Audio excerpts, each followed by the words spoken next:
तो दोस्तों इसके पहले की वीडियो में हम लोगों ने इंग्लिश में क्वेश्चन बनाने की बात की थी।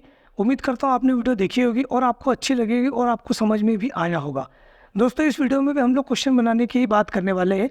पिछली वीडियो में हम लोगों ने क्वेश्चन बनाए थे जिसमें हमारे पास हेल्पिंग वर्ब अवेलेबल थी। इस वीडियो में हम लोग क्वेश्चन बनाएंगे ऐसे सेंटेंस में कि अगर हमारे पास हेल्पिंग वर्ब नहीं है तब वहाँ पर हम कैसे क्वेश्चन बनाते हैं। सो हेलो व्यूअर्स, मैं तस्लीम खान फ्रॉम इंडिया वेलकम करता हूँ आप सभी का मेरे चैनल पे जिसका नाम है तस्फाना एजुकेशन, जिसमें मैं लाया इंग्लिश स्पीकिंग का एक बहुत ही यूनिक कोर्स जो है हर उम्र के लोगों के लिए और हर प्रोफेशन के लिए। तो दोस्तों देरी नहीं करते हैं और करते स्टार्ट स्टडी कमाल। पिछली वीडियो में हम लोगों ने जो स्टडी की थी उसके बारे में एक सेंटेंस पढ़ते, ध्यान से देखिएगा। सिंपल सा सेंटेंस है, पहले वीडियो में हम ये कर चुके हैं।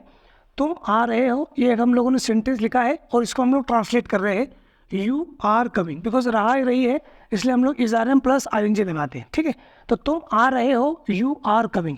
इसी को जब हम लोग क्वेश्चन बनाते हैं दोस्तों, क्या तुम आ रहे हो, तो पिछली वीडियो में हम लोगों ने बात की थी कि जब ये क्या आता है तो जो भी हेल्पिंग वर्ब होती है वो उठ के आगे आ जाती है। तो ये जो सेंटेंस हमने बनाया है इसमें आर हमारी हेल्पिंग वर्ब है, इसलिए हम आर को आगे ले आएंगे क्वेश्चन बनाने के लिए। तो ये आर आगे आ जाएगा तो ये बन जाएगा आर यू कमिंग, ये आपका क्वेश्चन बन गया। ठीक है, तो ये आप लोगों को आई होप समझ में आया होगा अच्छे से, बिकॉज जब भी सेंटेंस में हेल्पिंग वर्ब होती है तो हम इसको आगे उठा के लेके आ जाते हैं तो ये क्वेश्चन बन जाता है। अब हम इस वीडियो में बात करने वाले हैं कि कुछ ऐसे भी सेंटेंस होते हैं जिसमें हेल्पिंग वर्ब नहीं होती है, तो वहाँ पर हम लोग कैसे बनाएंगे। देखिए दोस्तों, जब भी आपको क्वेश्चन बनाना है तो विदाउट हेल्पिंग वर्ब के क्वेश्चन नहीं बनेगा।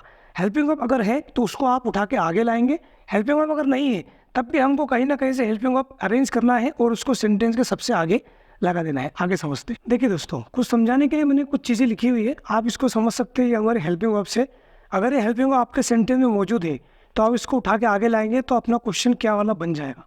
लेकिन अब ऐसी चीज़ें होती है जिसमें हेल्पिंग वर्ब नहीं होती, उसके बारे में हम लोग डिटेल में बात करने वाले हैं। ध्यान से देखिएगा दोस्तों। ठीक है, तो जब हम क्वेश्चन बनाते हैं तो इसमें दो चीज़ें होती है। अगर आपके सेंटेंस में हेल्पिंग वर्ब है तो कोई परेशानी नहीं है, आप उसको उठा के आगे लाएंगे तो क्वेश्चन बन जाएगा आपका। दूसरा एक जो केस होता है जिसमें हेल्पिंग वर्ब नहीं होती है, वहाँ पर दो चीज़ें समझना। थोड़े से रूल्स है, बहुत ज़्यादा टफ नहीं है बट थोड़ा समझने की ज़रूरत है आपको। ठीक है, तो हेल्पिंग वर्ब अगर आपने इसको अच्छे समझ लिया दोस्तों तो डू, डज और डिड, इनका जो भी कन्फ्यूजन है क्वेश्चन बनाने का आपका इस वीडियो में पूरा क्लियर हो जाएगा। बहुत ध्यान से देखिएगा। तो जब अगर सेंटेंस में हेल्पिंग वर्ब नहीं है तो आपको ये देखना है कि चीज़ हम प्रेजेंट की बात कर रहे हैं, मतलब चाहता है, मुझे जाना है, मेरे पास पेन है, ये प्रेजेंट वाली चीज़ें है, या फिर पास चाहता था, मुझे जाना था, या मेरे पास पेन था, ये पास्ट की चीज़। ठीक है, तो अगर चीज़ प्रेजेंट की है, सेंटेंस आपका प्रेजेंट का है, तब इसमें हेल्पिंग वर्ब बन के आएंगे डू या डस। ठीक है, इसमें ये ध्यान रखना आपको कि आई, यू, वी और दे, ये अगर आपके सब्जेक्ट है तो हम इनके साथ डू लगाएंगे हमेशा पूरी इंग्लिश में। ही, शी, इट और किसी का नाम होता है तब हम लोगों को डज लगाना है। ठीक है, दो चीज़ें और समझने की है इसमें। जब भी ध्यान रखिएगा कि अगर सेंटेंस में आपका डज आ रहा है तो अगर किसी में SES लगा हुआ जैसे गोल्स, वॉन्ट्स, थिंग्स, तो उसमें अगर डज आता है तो डज कभी भी S और ES के बराबर नहीं होता है। अगर सेंटेंस में आप डज ला रहे हो तो SES हट के सिंपल वर्ड बन जाएगा, जैसे गोल है, और अगर आपने डज लाया तो ये ES हट जाएगा, ये गो हो जाएगा।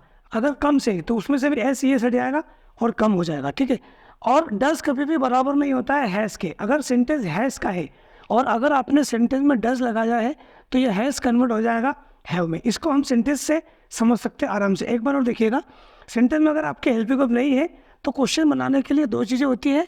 आपको ये देखना है कि प्रेजेंट का है सेंटेंस या पास्ट का है। अगर प्रेजेंट का है तो इसमें डू या डज सेंटेंस के सबसे आगे लग जाएगा। कहाँ क्या लगेगा डिपेंड करेगा आपके सब्जेक्ट पे। आई, यू, वी और दे, इनके साथ हम डू लगाएंगे। ही, शी, इट किसी का नाम आएगा तब हम लोग डज लगाएंगे। और दो रूल आपको ध्यान रखना है कि सेंटेंस में अगर डज आ रहा है और अगर कुछ SES लगा हुआ है जैसे गोज है, कम्स है, तो SES हट जाएगा, सिंपल वर्ड बन जाएगा। या अगर सेंटेंस में हैज़ लगा हुआ है और अगर डज आ रहा है तो ये हैव में कन्वर्ट हो जाएगा। ठीक है, ऐसे ही अगर चीज़ आपने देखी कि सेंटेंस में हेल्पिंग वर्ब नहीं है और सेंटेंस पास्ट का है, जैसे चाहता था, मुझे जाना था, मेरे पास कुछ था, तब वहाँ पर अगर आपको क्वेश्चन बनाना है और हेल्पिंग वर्ब की ज़रूरत है तो वहाँ पर डिड आएगा सभी सब्जेक्ट के साथ। जैसे यहाँ पर आपने बोला कि इनके साथ डू आएगा, इनके साथ डज आएगा, यहाँ पर ऐसा कुछ नहीं है, सभी सब्जेक्ट के साथ आपको डिड का यूज़ करना रहेगा। ठीक है, और इसमें भी दो रूल आपको ध्यान रखना है कि अगर जो डिड है वो कभी भी वर्ब के सेकंड फॉर्म के बराबर नहीं होता है। जैसे गो का सेकंड फॉर्म होता है वेंट, लेकिन अगर सेंटेंस में डिड आ रहा है तो ये वेंट गो बन जाएगा। मतलब जो भी चीज़ अगर सेकंड फॉर्म में है और अगर डिड आया है तो वो सेकंड फॉर्म फर्स्ट फॉर्म में बन जाती है। ठीक है, जैसे वांटेड ये सेकंड फॉर्म है। अगर आपने डिड लगाया तो ये वांटेड वांट बन जाएगा, ठीक है। एक रूल और है कि डिड कभी भी बराबर नहीं होता है हैड के। अगर आपका सेंटेंस हैड का है और उसमें डिड आ रहा है तो ये हैड कन्वर्ट हो जाएगा हैव में। इसको हम लोग सेंटेंस से समझ सकते हैं। ये चीज़ बहुत इंपॉर्टेंट है दोस्त। अगर आपने इसको ध्यान से समझ लिया तो आपको क्वेश्चन बनाने में कभी भी कोई प्रॉब्लम नहीं आएगी। इसको हम लोग और सेंटेंस बना के समझते हैं। ध्यान से देखिएगा दोस्तों। हम बात कर रहे हैं कि उन चीज़ों की जब हमको क्वेश्चन बनाना है और हमारे सेंटेंस में हेल्प वर्ब नहीं है, और बात कर रहे हैं प्रेजेंट वाली चीज़ों की, ठीक है। तो पहला सेंटेंस है तुम आना चाहते हो, या आपने देखा वांट वाला सेंटेंस है, हमने इसको बनाया you want to come. Simple है, बहुत सिंपल है, ठीक है। आगे देखते हैं। इसी को जब हम लोग क्वेश्चन बनाएंगे, क्या तुम आना चाहते हो, तो आपने देखा कि सर क्या तुम आना चाहते हो, जब क्वेश्चन बनेगा तो हेल्प वर्ब उठ के आगे आएगी।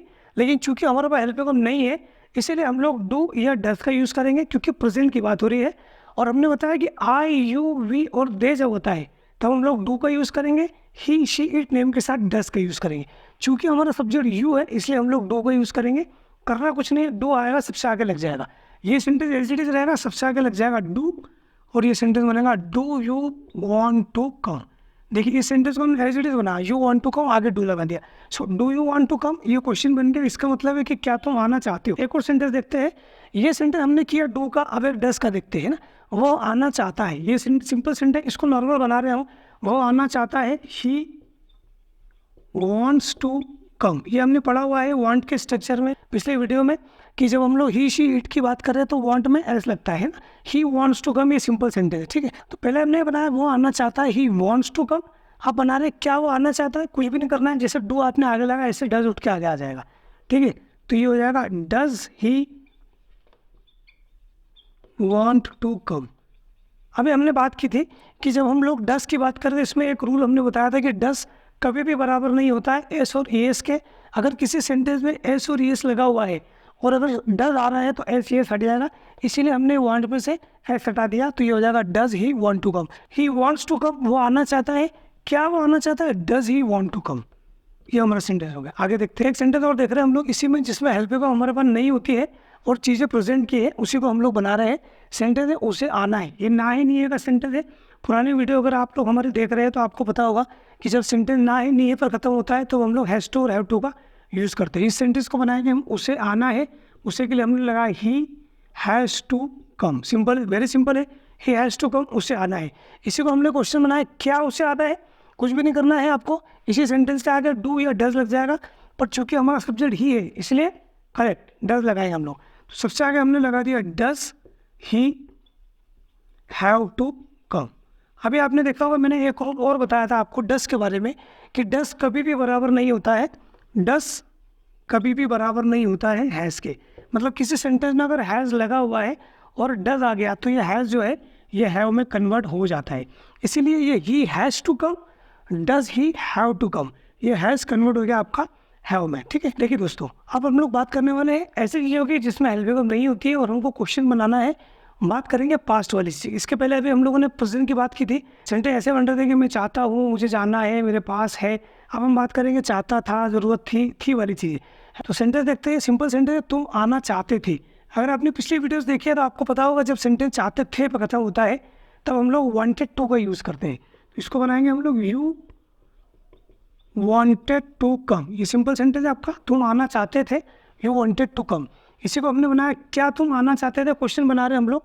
तो आपको पता है कि जब हम क्वेश्चन की बात करते हैं तो हेल्प वर्ब उठा के आगे लाते हैं, जिसमें हेल्प वर्ब नहीं हुई और प्रेजेंट की बात हो रही है तो डू डज का यूज़ होगा, और पास्ट की बात होगी तो डिड का यूज़ होगा। कुछ भी नहीं करना है, जैसे आपने डू डज आगे लगाया था ऐसे डिड आगे लगा देना है।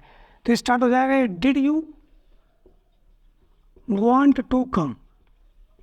अभी मैंने आपको बताया था कि डिड का एक रूल होता है कि डिड कभी भी बराबर नहीं होता है वर्ब की सेकंड फॉर्म। जो भी सेकंड फॉर्म होती है वांटेड, नीडेड या वर्ब की सेकंड फॉर्म गो का, वेंट, इस तरीके। और जब डिड आता है तो ये सेकंड फॉर्म फर्स्ट फॉर्म में कन्वर्ट हो जाती है। अगर वांटेड रहेगा और डिड आ गया तो वांट हो जाएगा, अगर नीडेड रहेगा और डिड आ जाएगा तो फिर नीड हो जाएगा, ठीक है। तो यहाँ पर भी ये जो वांटेड है ये सेकंड फॉर्म है। अब चूंकि हमने डिड लगा दिया है इसलिए ये जो वांटेड है ये वांट में कन्वर्ट हो गया है। तो तुम आना चाहते थे, यू वांटेड टू कम। क्या तुम आना चाहते थे, did you want to come, ठीक है। आगे और देखते हैं, एक सेंटेंस और देखते हैं, हमें जाने की ज़रूरत थी। पिछली वीडियो अगर आपने देखी है तो आपको पता होगा कि जब हम ज़रूरत थी की बात करते हैं तब हम लोग नीडेड टू का यूज़ करते हैं। तो सेंटेंस बनाते हैं हमें जाने की ज़रूरत थी, वी नीडेड टू गो, ये सिंपल सा सेंटेंस है। इसी को हम लोग क्वेश्चन बनाया, क्या हमें जाने की ज़रूरत थी। सेंटेंस में हेल्प वर्ब नहीं है और बात हम पास्ट की कर रहे हैं, इसीलिए हम क्वेश्चन बनाएंगे डिड से। तो कुछ भी नहीं करना है, इसके आगे डिड लग जाएगा आपका, did we need to go. ठीक है, तो we needed to go, did we need to go. यहाँ पर भी वही रूल काम कर रहा है कि जब डिड लग जाएगा तो ये जो सेकंड फॉर्म होती है ये कन्वर्ट हो जाएगी आपकी फर्स्ट फॉर्म में। ठीक है, आगे देखते हैं, एक सेंटेंस और देखते हैं दोस्तों। तुम्हारे पास पैसे थे। पुरानी वीडियो अगर आपने देखी है तो अगर हमारे पास पास्ट में कोई चीज़ थी, मेरे पास पेन था, इस तरह की जो चीज़ें होती है वहाँ पर हम लोग हैड का यूज़ करते हैं। तो तुम्हारे पास पैसे थे, इसको बनाते हैं सिंपल है, you had money. Simple sentence है, इसी को क्वेश्चन बनाएंगे, क्या तुम्हारे पास पैसे थे, कुछ भी नहीं करना है, डिड को आगे लगाना है बस। तो इस सेंटेंस में जाएगा, डिड यू हैव मनी, क्या तुम्हारे पास पैसे थे, did you have money. Did का एक रूल आपको बताया था कि डिड कभी भी बराबर नहीं होता है हैड के। अगर सेंटेंस में हैड लगा हुआ है और अगर डिड आ रहा है तो हैड कन्वर्ट हो जाएगा आपका हैव में, इसलिए you had money, did you have money. दोस्तों पुरानी वीडियोस की अपेक्षा ये वाली वीडियो हमारी थोड़ी सी लंबी है, लेकिन ये ज़रूरी था क्योंकि जो सब चीज़ें एक्सप्लेन करनी थी उसके लिए इतनी वीडियो बनाना ज़रूरी थी। अगर आपको इस वीडियो में कुछ कन्फ्यूजन लग रहा है तो पुरानी वीडियोज़ को भी थोड़ा सा देखिए, क्योंकि अगर आपने पुरानी वीडियोज़ नहीं देखी है कि सेंटेंस में क्या लगेगा तो हो सकता है ये हमारी वीडियो थोड़ी कन्फ्यूजन पैदा करे। लेकिन अगर आपने पुरानी चीज़ें हमारी देखी है, पढ़ी है, समझी है और आपको समझ में आई है तो ये वाली वीडियोज़ में आपको कुछ भी कन्फ्यूजन नहीं होगा और आपके इंग्लिश के डू डज और क्वेश्चन बनाने वाले जो भी सब चीज़ें वो एकदम क्लियर हो जाएगी। तो कमेंट करके बताइएगा दोस्तों कि ये वीडियो आपको कैसे लगी, क्या मैंने आपकी मदद की है क्वेश्चन को समझाने में। अगर वीडियो अच्छी लगी तो लाइक कीजिएगा, अपने फ्रेंड के साथ शेयर कीजिएगा और कमेंट करके ज़रूर बताइएगा दोस्तों। जब तक आप कमेंट नहीं करेंगे तो हमको पता नहीं चलता है कि हम जो काम कर रहे हैं वो आपकी कहाँ तक मदद कर रहा है या नहीं कर रहा है। तो प्लीज़ प्लीज़ प्लीज़ कमेंट कीजिएगा और अगर आप चैनल पर नए हैं तो हमारे चैनल को सब्सक्राइब कर लीजिएगा। इसी तरह की और भी इन्फॉर्मेटिव वीडियोज़ इंग्लिश के बारे में हम आपके लिए लाते रहेंगे जो मदद करेंगे आपके इंग्लिश को इम्प्रूव करने के लिए। आप किसी भी एज ग्रुप के दोस्तों अगर हमारी वीडियोज़ को प्रॉपर देखेंगे तो डेफिनेटली इंग्लिश आपकी इंप्रूव हो जाएगी। तो इस वीडियो में दोस्तों इतना ही, मिलते हैं अगली वीडियो में कुछ अच्छी स्टडी के साथ। तब तक के लिए अपना और अपनों का ध्यान रखिएगा, क्योंकि इंग्लिश का है ज़माना तो फॉलो तो